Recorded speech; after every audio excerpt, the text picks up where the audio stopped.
Jediný môže vyrábať práve Herbadrak. Barbus. Krém na holenie, ktorý poznajú všetci československí muži, ktorí boli na vojne, alebo majú bradu. Ak sa vás netýka ani jedno, presne ako mňa, tak potom je to tá vec, ktorú pri holení používal váš dedo a na ktorú doteraz veľká skupina bradačov nevie dopustiť. Vraj Barbus akurát vyrábajú, tak sa poďme pozrieť, ako sa celý ten proces za 70 rokov zmenil. A kde sú všetci ľudia? Ľudia sú doma už. Po poludňajšej smene obsadzujeme iba jedno pracovisko a tam sú ľudia, tam ich uvidíte o chvíľku.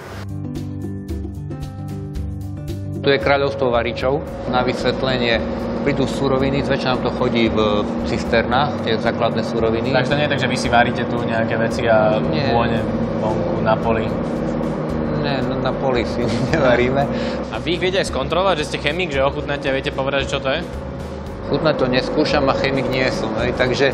A víťazom o najhlúpejšiu sériu otázok sa stáva Jakub Tačin. Jakub, gratulujeme a prajeme veľa profesionálnych úspechov. A kde sa vyrába teda ten slávny Barbus? V týchto priestoroch. Tie stroje vyzerajú ale o niečo staršie ako tie predtým. No, tie stroje sú troška staršie ako ja. Predpokladám, že pôvodné, na ktorých to začínal vyrábať v Leviciach Demiklent. Keď to Demiklent sa rozhodol, že to prestane vyrábať, tak sme odkúpili od nich stroje, všetky existujúce. A pôvodné nie sú len tieto miešačky, ale aj čudo vo vedľajšej miestnosti. Dobrý deň. Dobrý deň.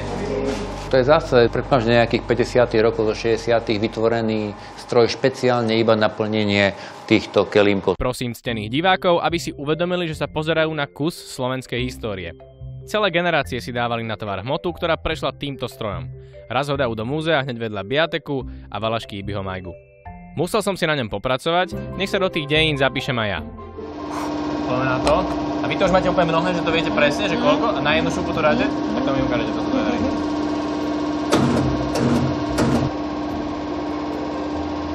Prosím vás, jak to je? No to chcem vidieť, ako to dáte na jeden krát.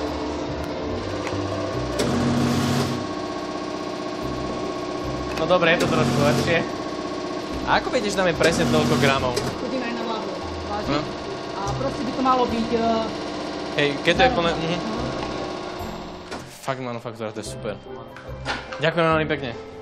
Na to, že sme predali 300 000 kusov, alebo koľko za rok, keď predáme nejakých 250, tak nám toto tu stačí. Hej. 300 000 kusov teda? 300 000 sa predá. Každý Barbus, ktorý si ja kúpim, chytí musí, 4 ľudia minimálne. Také pekné dámy to musia chytiť do rúk. A tí muži tak dobre vyzerajú. lepšie sa tým holí potom. Tak. Keď vám spraví automat tú pénu, tam sa to nemá, tam necíti to ľudskosť, to má tu. No, to je jasné. Nech to ale nevyzerá, že tu v Smížanoch sa snažia čo